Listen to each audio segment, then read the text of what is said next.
Hi, IT500 students. The purpose of this video is to talk you through the project reflection narrative assignment that's coming after the mini projects. So now that you're moving toward the end of the mini project, I'm asking you to reflect on your experiences, to try to get some insights into yourself as a designer, a design thinker, an expert graduate student, a creative individual. How has this mini project experience shaped the way that you see yourself?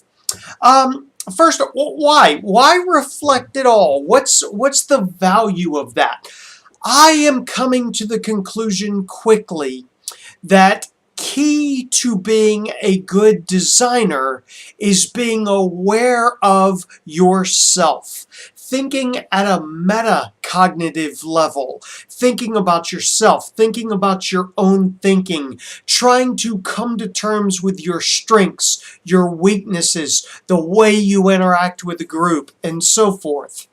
And you know, we in Western society are not very good at that. In Western society, we prize doers, people who go to work every day and do positive, tangible results, right? And that's all very important. But we have to take the time to stop and to reflect, to look at not just our doings, but ourselves as doers. Thus, this assignment, I have the assignment guidelines in front of me here. Might be useful for you to have them in front of you while you are watching this video. Notice that I try to give you a process here. I ask you to do some preparation for writing this narrative. And one of the things I ask you to do is just to review your group work, your design team's efforts, your individual treatment, your EDP report, the process documents that your group created, raw notes that you took, anything that will sort of get back in the forefront of your mind this experience that you've just been through. I also ask you to read an article.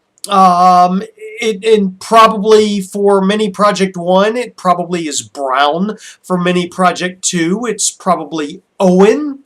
But these are articles that fundamentally talk about design thinking and how you should be thinking. And also, you know, just in terms of process, if you are an IT major, I strongly suggest you go take a look at jury stuff.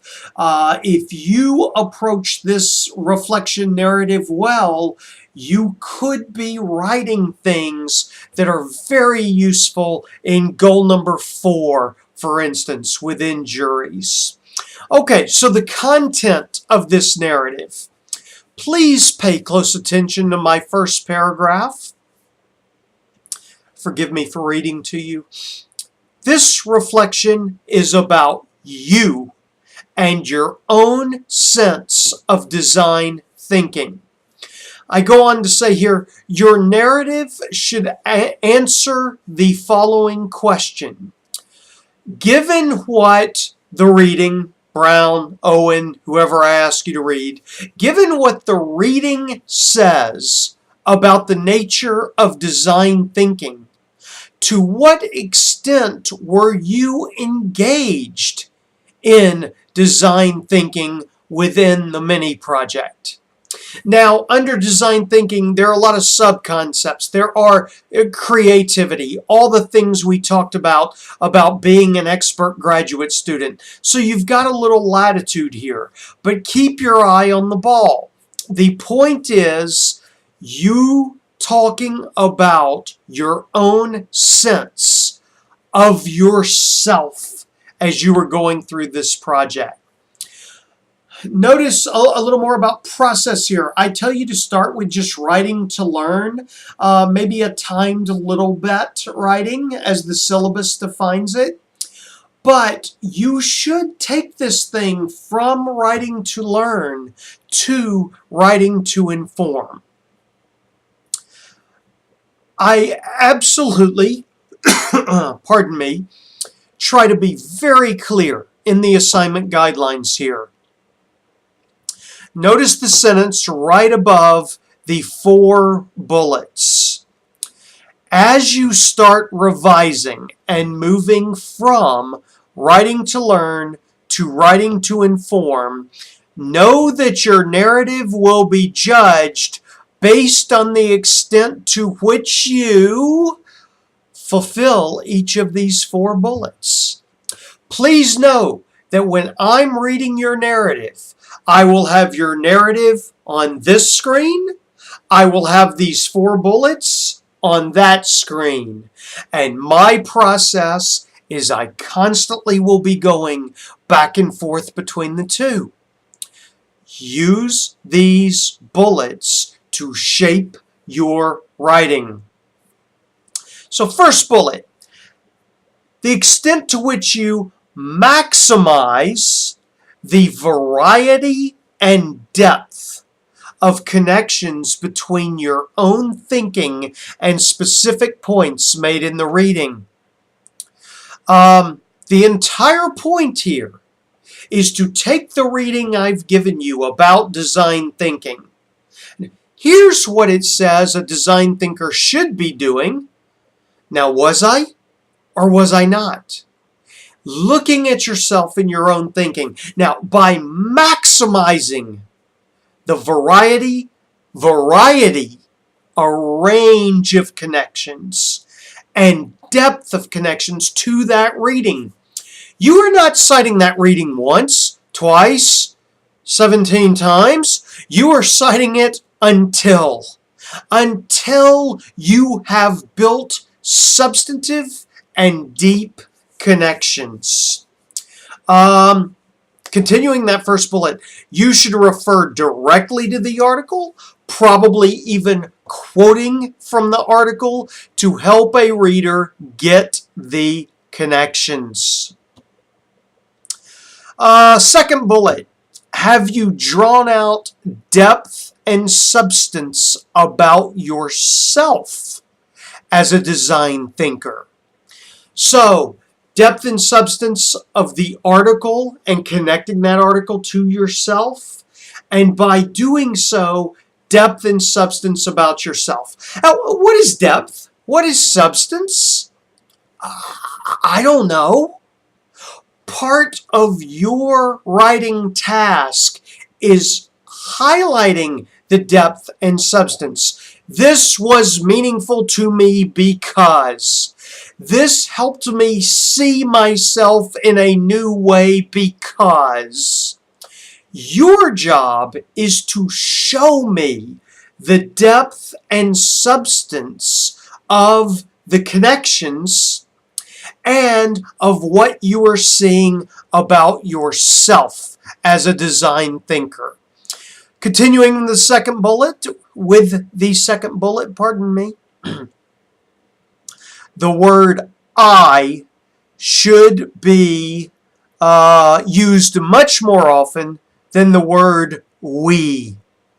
What are your strengths? What are your weaknesses? What are your idiosyncrasies? That'd be a very short section for me. What depth and substance are you drawing out about yourself through the lens of the reading? The word I should basically be in most every sentence. Now, if you have to kind of refer back to what happened in the group, see if you can't just make a vague reference to your EdP report. Do you really have to tell me a 2-paragraph story to set up the point about yourself? Maybe in some cases you do, but I bet you could just point back to the EdP report and get at yourself, the sense of I, much more quickly. Third bullet, bring us cunningly inside the annoying and gratifying specifics, details, and exact moments of your thinking within the mini project. Surely by now you get this point in this course and really in the IT program more generally. Generalities are useless. Generalities are useless. Anybody can be general. It takes neither thought nor skill. Exact moments of your thinking and the depth and substance of those moments through the lens of the article. That's where you are trying to take readers here.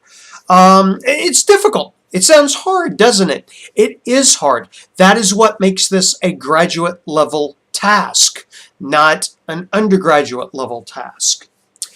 Bring us cunningly inside these specifics, details, and moments. Well, what do I mean by cunningly? That which is cunning, it has a purpose. It is not random.